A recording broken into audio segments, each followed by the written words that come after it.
Le paradis matériel. Il y a une infinité de produits que l'homme peut consommer. Il faut choisir ceux qui permettront à l'homme de vivre en paix constante avec Dieu et l'humanité entière.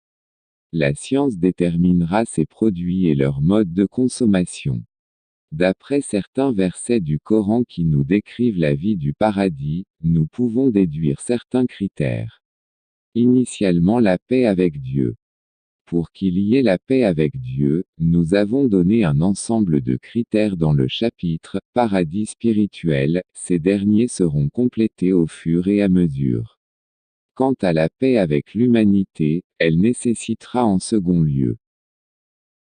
Premièrement, que les êtres humains doivent tous connaître la science qui doit être facilitée pour être à la portée de tous.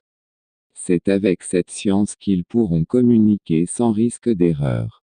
Deuxièmement, les objets auxquels les chercheurs doivent se consacrer pourront être obtenus sur toute la planète et c'est cela qui déterminera la base de l'intérêt commun. Troisièmement, ces produits doivent être utiles beaucoup plus que nuisibles et leurs modes de consommation seront déterminés scientifiquement pour éviter les côtés nuisibles. Quatrièmement, ces produits doivent être abondants et présents dans chaque coin de la Terre. Ils doivent représenter plus que la consommation. Cinquièmement, ils doivent être présents sur place pour éviter le transport. Sixièmement, pour les objets qui nécessitent un transport, ce dernier se fera par canalisation. Septièmement, tout ce qui concerne la nourriture ne doit pas être périssable. Huitièmement, la nourriture doit tenir compte de la santé de l'homme. Neuvièmement, tous les produits seront à la portée de chaque citoyen pour éviter la jalousie, le stress, et leur quantité doivent être supérieure à la consommation de tous. Le 10e point, chaque citoyen ou groupe de citoyens auront un domaine de recherche. Les résultats obtenus scientifiquement seront transmis à l'intelligence artificielle centralisée et contrôlée par l'homme, cette dernière en fera une publicité avec son mode d'utilisation.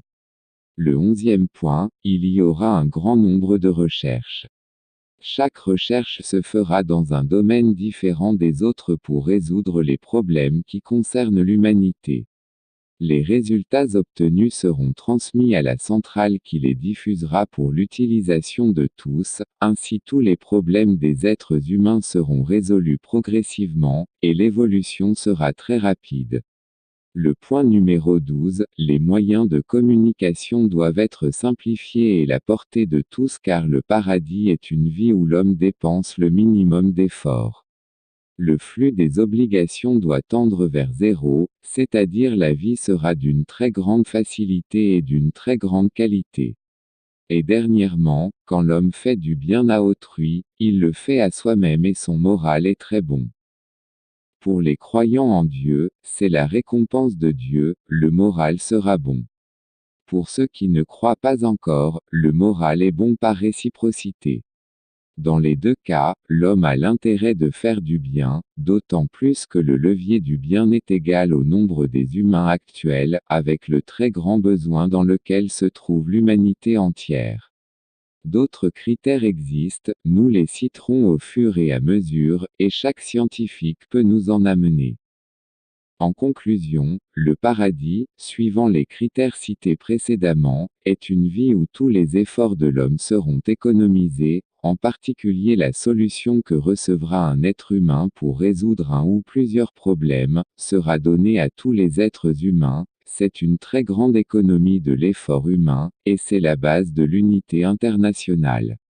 Dieu nous a créés pour le prier et non pour faire autre chose, d'où cette évolution positive n'est pas du tout difficile, il s'agit de prendre conscience rapidement par la volonté de Dieu et la suivre. Comme cité dans les deux versets suivants. Je n'ai créé les djinns et les conscients que pour qu'ils m'adorent. Verset 56, Sourate Ad-Dhariyat. Et aussi le verset suivant. Aidez-vous à la piété et à la crainte de Dieu, ne vous aidez pas au crime et à la haine, craignez Dieu, Dieu est terrible en son châtiment. Verset 2, Sourate Al-Maïda.